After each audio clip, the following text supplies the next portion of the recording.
Disgaea series has always been about super deep strategy RPGs. It's a paradise for hardcore players when you play a game that almost requires you to grind from the very start, but new players can get a bit overwhelmed. That's why Prima Games has you covered with our official print guide and these beginner's tips videos.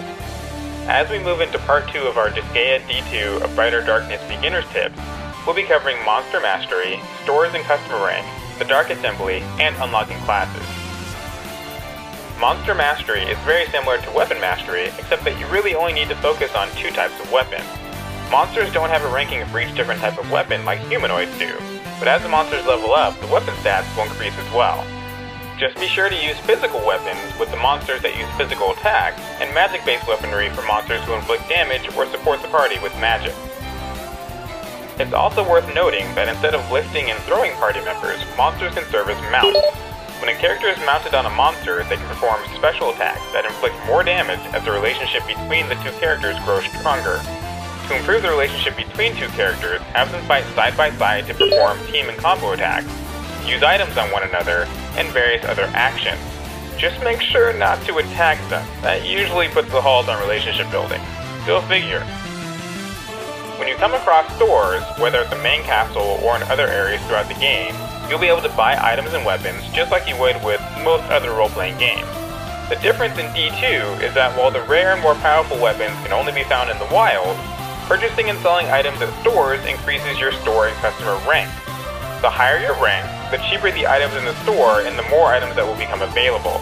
This goes for every store you encounter, as your rank is the same across all stores in the game. After your first few battles, you want to familiarize yourself with the Dark Assembly.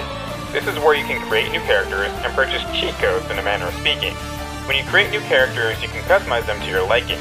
Choose a class or monster, determine how compatible they are with other characters, adjust their stats, and a variety of other variables. It's important to make note of the classes you have in your party and try to maintain a balanced set of classes. You don't want to have 6 melee fighters and only 1 healer, as that'll make it very difficult for you to manage your party during battle. You can unlock new classes by getting certain classes to a specific level. Sometimes you'll be required to reach a specific weapon mastery level as well. For example, unlocking the Thief class is as simple as getting the Martial Artist to level 5, but unlocking the Armor Knight will require you to get a Warrior to level 20 and your Spear Weapon Mastery to level 7. Alternatively, you can unlock the Armor Knight just by getting to episode 10. This is the same for most other classes, in which progressing through the game will unlock them if you're not in a hurry. When you're ready to grind experience for your characters, the Dark Assembly is the place to start. You can unlock cheats such as triple experience points that will help you as you progress through the game. Always keep an eye on the available cheats to see if there are any that will benefit your current situation.